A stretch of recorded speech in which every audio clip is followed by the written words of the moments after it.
ఓం నమః శివాయ, ఓం నమః శివాయ, ఓం నమః శివాయ. నేను మీ నవీన్స్ నావిగేటర్ని.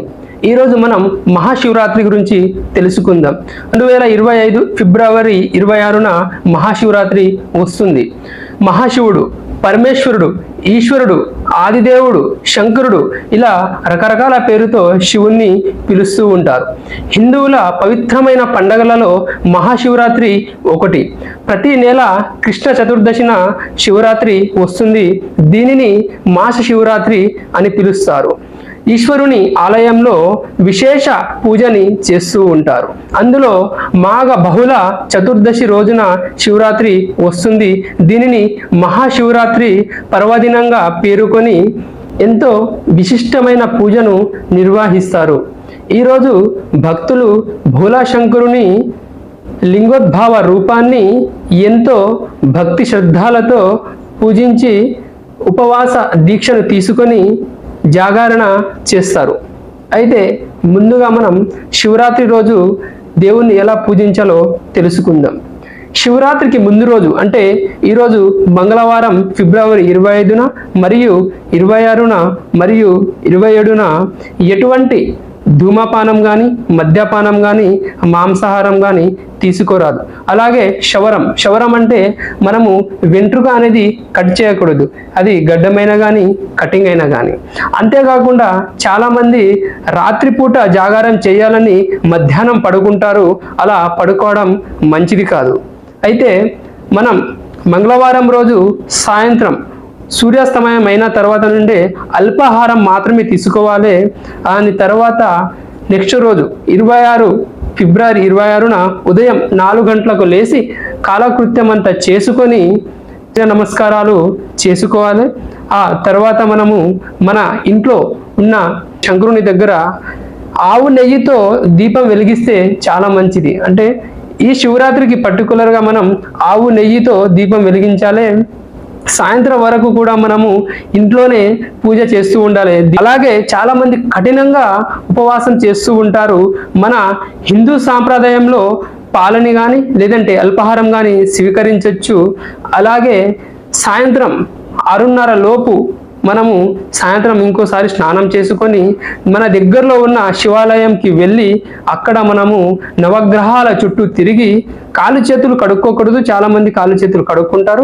అలా కడుక్కోకుండానే నవగ్రహాల చుట్టూ తిరిగి నందీశ్వరుడి దగ్గరికి వెళ్ళి నా కోరికలు అన్నీ శివుడికి తెలుసు, ఆ కోరికలు నెరవేర్చేలా చూడు స్వామి అని మొక్కుకోవాలి. ఆ తర్వాత పూజ చేసుకొని ఇంటికి తిరిగి వచ్చి నెక్స్ట్ డే 27న ఉదయం మళ్ళీ స్నానము చేసుకొని దేవుని పూజ చేసి ఆ తర్వాత ఉపవాసం వదలాలి. ఇది ఈ శివరాత్రికి మనం చేసే పూజ. అలాగే మనం ఇక్కడ శివుడు మరియు పార్వతి వివాహం ఎలా ఆడారో తెలుసుకుందాం. పరమేశ్వరుడు నివాసం కైలాసం. త్రిమూర్తులలో ఒకరైన పరమేశ్వరుడు నిత్యం తపస్సులో మునిగి ఉండేవాడు. కైలాసానికి సమీపంలోని పర్వతరాజైన హిమవంతుడి రాజ్యం ఉండేది. హిమవంతుడి భార్య పేరు అప్సరస మేనక. వారికి జన్మించినదే పార్వతి. ఆటపాటలతో అల్లారు ముద్దుగా పెరిగిన పార్వతి చిన్నతనం నుండే పరమేశ్వరుడిని వివాహం ఆడాలని ఉండేది. పార్వతి పెరిగి పెద్దయిన తర్వాత నారదమని పార్వతి దగ్గరికి వచ్చి పార్వతి కోరికలని తెలుసుకొని హిమవంతుడి దగ్గరికి వెళ్ళి నారదమని పార్వతికి ఉన్న కోరికలు అన్నీ హిమవంతుడికి చెప్తారు. అప్పుడు హిమవంతుడు పార్వతి దగ్గరికి వచ్చి తనకి నచ్చజెప్పడానికి ఎంతో ప్రయత్నిస్తాడు. కానీ ఎప్పటికీ పార్వతి ఒప్పుకోక శివుని దగ్గరికి అంటే పరమేశ్వరుని దగ్గరికి తీసుకువెళ్ళి నా కూతురు పార్వతి మిమ్మల్ని పూజిస్తుందంట, మీ దగ్గరే ఉంటుందంట అని అంటారు. అప్పుడు శివుడు తన భక్తురాలిగా పార్వతిని అంగీకరిస్తారు. తారకాసురుడు అనే రాక్షసుడు స్వర్గాన్ని ఆక్రమించుకుంటాడు. శివుడి కుమారుడి చేతిలోనే మరణిస్తానని అలాంటి వరాన్ని పొందినవాడు తారకాసురుడు. ఇదంతా తెలిసిన బ్రహ్మదేవుడు మన్మధుణ్ణి పిలిచి శివుని తపస్సుని భంగీకరించాలి అని అంటారు. బ్రహ్మదేవుడి మాటలని అంగీకరించిన మన్మధుడు శివుని దగ్గరికి వెళ్ళి చూడగానే శివుడు తను తపస్సులో ఉంటారు అది చూసి భయపడతారు. ఆ సమయంలో మన్మధుడికి ఏం చేయాలో అర్థం కాక తన బాణాన్ని పార్వతి పైన విసురుతారు. ఒక్కసారిగా శివుడు తన మూడో కన్నుని తెరిచి మన్మధుడిని భస్మం చేస్తారు. ఇవన్నీ చూసిన పార్వతి ఒక్కసారిగా భయపడి, ఇలా అయితే నేను శివుణ్ణి వివాహం ఆడలేనని తను అక్కడి నుండి వెళ్ళిపోయి తపస్సులో కూర్చుంటుంది.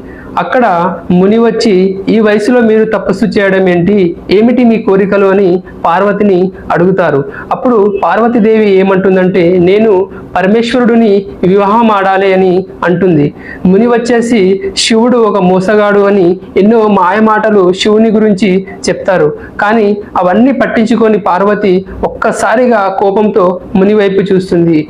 ముని అసలు రూపం బయటికి వస్తుంది. ముని రూపంలో వచ్చింది ఎవరో కాదు, పరమేశ్వరుడు పార్వతిని అలా పరీక్షించడం జరిగింది.